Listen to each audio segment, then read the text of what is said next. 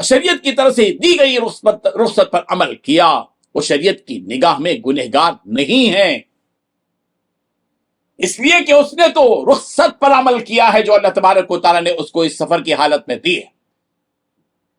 جو روزہ فرض کیا گیا ہے، مسافر اور بیمار کے روزہ چھوڑنے کے سلسلے میں جو رعایت اللہ تبارک و تعالیٰ نے دی ہے، روزہ رکھنے والے سفر کی حالت میں، بیماری کی حالت میں روزے پر پابندی کرنے والے اس شخص پر کوئی اعتراض نہ کریں جس نے سفر کی حالت میں روزہ چھوڑ دیا، بیماری کی وجہ سے روزہ چھوڑ دیا، اس لیے کہ یہ تو رب ذوالجلال کی طرف سے خود دی ہوئی رخصت ہے۔ جس رب ذوالجلال نے روزہ فرض کیا، جس رب ذوالجلال نے روزے کو فرض قرار دیا، وہ خود رخصت دیتا ہے، اور وہ خود اس بات سے ناراض نہیں ہے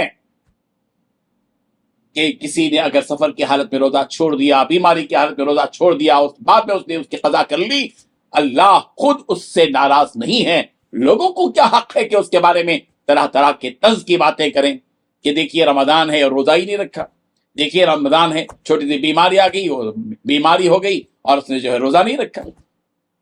اللہ کے معاملات میں دخل اندازی مت کیجیے۔ یہ بات یاد رکھیں کہ ہر حال میں عزیمت پر عمل کرنا بعض اوقات انتہائی دشوار ہو جاتا ہے، اور بندہ رب کے سامنے اپنی بندگی کا اظہار کرے۔ وہ کمزور پیدا کیا گیا ہے، خلق الانسان ضعیفا، سورہ نساء آیت نمبر 28 کہ انسان کمزور پیدا کیا گیا ہے۔ صرف عزیمت پر ہی عمل کرنا اور شریعت کی طرف سے دی گئی رخصتوں سے فائدہ نہ اٹھانا، یہ بھی شدت میں داخل ہے۔ ہم عزیمت کی حالت میں عزیمت پر عمل کریں، رخصت کے موقع پر رخصت سے فائدہ اٹھائیں۔ بندگی کی بھی اپنی ایک شان ہوتی ہے، اور وہ یہ ہے کہ اپنے آپ کو بہت اونچا نہ سمجھے۔ جب بیمار کے لیے رخصت ہے کہ کھڑا ہو کر نماز پڑھنے کی طاقت نہ ہو تو بیٹھ کر نماز پڑھے، تو ایسی صورت میں رخصت پر عمل کرے، اور رخصت پر عمل کرنے کے بجائے ایسی صورت میں عزیمت پر اس عمل کرنے کا عزم رکھے، تو اس کی وجہ سے بعض اوقات نقصان کا بھی اندیشہ ہوگا۔ عذر کی حالت میں وضو کے بجائے تیمم کا حکم دیا گیا، ایسی صورت میں بجائے تیمم کے وضو ہی کرے گا، اور تیمم کی رخصت سے فائدہ نہیں اٹھائے گا تو عین ممکن ہے کہ وہ اپنی بیماری کو بڑھا لے گا۔ سفر میں روزہ رکھنے کے متعلق خود رسول رحمت صلی اللہ علیہ وسلم نے ارشاد فرمایا، لیس من البر الصیام فی السفر، کہ سفر میں روزہ رکھنا کوئی نیکی نہیں ہے۔ متفق علیہ، یہ بخاری اور مسلم میں روایت۔ اللہ تبارک و تعالی ہم کو ان حقائق کو سمجھنے کی توفیق عطا فرمائے، آمین۔ وآخر دعوانا ان الحمد للہ رب العالمین۔